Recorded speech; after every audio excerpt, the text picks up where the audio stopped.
ప్రజలందరూ బాగుండాలి. Start journey with smile. Be happy. Swami Vivekananda యువ సైన్యం వ్యవస్థాపకులు ఏపీపీ ప్రకృతి కుమార్ ఆధ్వర్యంలో వెంకటగిరి పట్టణంలో మాఘ పౌర్ణమితో పాటు హనుమాన్ జయంతిని పురస్కరించుకొని పట్టణంలోని బొప్పాపురంలో వెలిసి ఉన్న పోతులూరు వీర బ్రహ్మేంద్ర స్వామి ఆలయంలో అన్నదాన కార్యక్రమాన్ని నిర్వహించారు. ఈ కార్యక్రమంలో స్వామి వివేకానంద యువ సైన్యం సభ్యులు చిన్నపదేరి గోపీనాథ్, వీరభద్రయ్య, తుపాకుల మురళి, మునిరాజా, గోవిందరాజులు, ఆలయ నిర్వాహకులు ఓబయ్య, భక్తులు ఉన్నారు. ఈరోజు మాఘ శుద్ధ చైత్ర పౌర్ణమి మరియు శ్రీ వీరాంజనేయ స్వామి హనుమంతుల వారి యొక్క జయంతి. ఈ యొక్క రెండు పర్వదినాల మరియు ఆధ్యాత్మిక చింతన, దైవ భావము, దైవ భక్తి, అతి ముఖ్యంగా వెంకటగిరి గ్రామశక్తి పోలేరమ్మ తల్లి మీద ఉన్నటువంటి ఎనలేని భక్తితో వెంకటగిరిలో 25 వార్డులు ఉన్నాయన్న విషయము అందరికీ తెలిసిందే. బట్ కేవలము ఈ యొక్క వెంకటగిరి మన బొప్పాపురము రాధాకృష్ణ మందిరం నందు అనాదిగా అతి పురాతనంగా వెలసి ఉన్నటువంటి శ్రీ శ్రీ శ్రీ శ్రీ మధ్విరాట్ పోతులూరి వీరబ్రహ్మేంద్ర స్వామి వారి యొక్క మఠం. అంటే ఈ యొక్క మఠాన్ని కొంతమంది వెంకటగిరిలో ఉన్నటువంటి గొప్ప వ్యక్తులు, మహానుభావులు మరియు వెంకటగిరి చరిత్రకు వన్నె తెస్తున్నటువంటి గొప్ప ఆధ్యాత్మిక పరులు నిర్మించినటువంటి మఠము ఈ యొక్క బ్రహ్మంగారి యొక్క గుడి. కాబట్టి ఇది యొక్క గుడి యందు, ఈ యొక్క మఠం నందు ప్రతి నెల కూడా పౌర్ణమి రోజున కులమత భేదాలకు అతీతంగా, అతి ముఖ్యంగా రాజకీయాలకు అతీతంగా వీరందరూ అంటే ఈ యొక్క గొప్ప వ్యక్తులు అందరూ కూడా దైవ చింతనతో కూడుకున్నటువంటి మనసుతో, ఆధ్యాత్మిక భావాలతో ప్రతి నెల కూడా పౌర్ణమి రోజున ఈ యొక్క బ్రహ్మంగారి గుడి యందు పూజలు మరియు భజనలు నిర్వహించి తదనంతరము వచ్చిన భక్తులందరికీ కూడా తారతమ్య భేదాలకు అతీతంగా ఆ భక్తులందరికీ కూడా ఉచితంగా అన్న ప్రసాదాన్ని పంపిణీ చేయటం అనేది ఈ యొక్క గుడి యొక్క పవిత్రత, ప్రాముఖ్యత, విశిష్టత మరియు చారిత్రాత్మకత.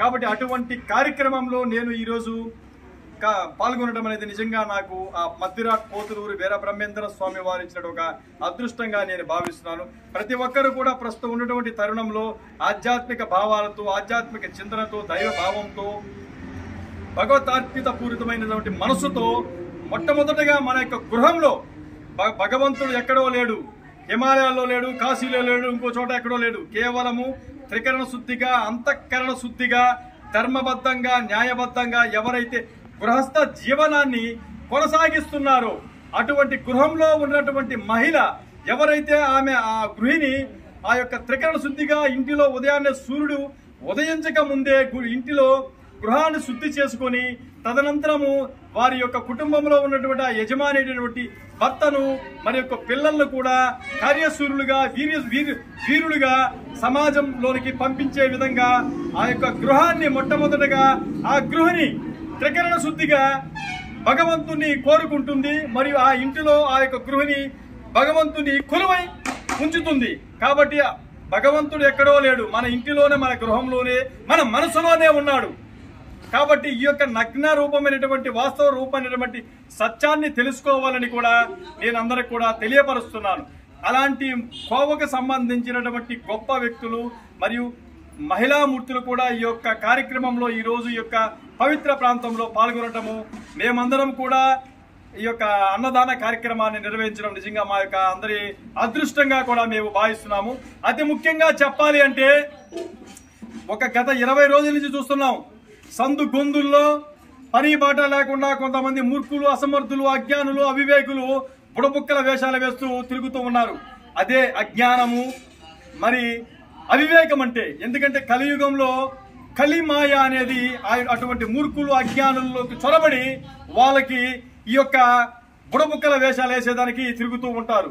కాకపోతే ఈరోజు ఈ యొక్క పుణ్య ప్రాంతంలో గొప్ప వ్యక్తులు కేవలం భగవంతుడే సర్వాంతర్యామి అన్న యొక్క ఆధ్యాత్మిక చింతనతో వెంకటగిరిలో నాకు తెలిసి ఈరోజు ఎక్కడ కూడా భజనలు, పూజలు నిర్వహించుండొచ్చేమో, బట్ అన్నదాన కార్యక్రమాన్ని భగవంతుడి పేరు మీద నిర్వహించినటువంటి దాఖలాలు ఎక్కడ లేవు, కేవలం ఈ యొక్క గుడిలో మాత్రమే. కాబట్టి ఈ యొక్క గుడిలో ఈ యొక్క కార్యక్రమాన్ని నిర్వహించిన అందరికీ కూడా నా హృదయపూర్వక ధన్యవాదాలు తెలియజేస్తున్నాను. అంతేకాకుండా ఒకే విషయం, ఈ యొక్క గుడి నిర్మాణంలో కూడా భవిష్యత్తులో నా వంతు ఆర్థిక సహకారాలు కూడా అందిస్తారని కూడా తెలియపరుస్తున్నాను. Thank you very much.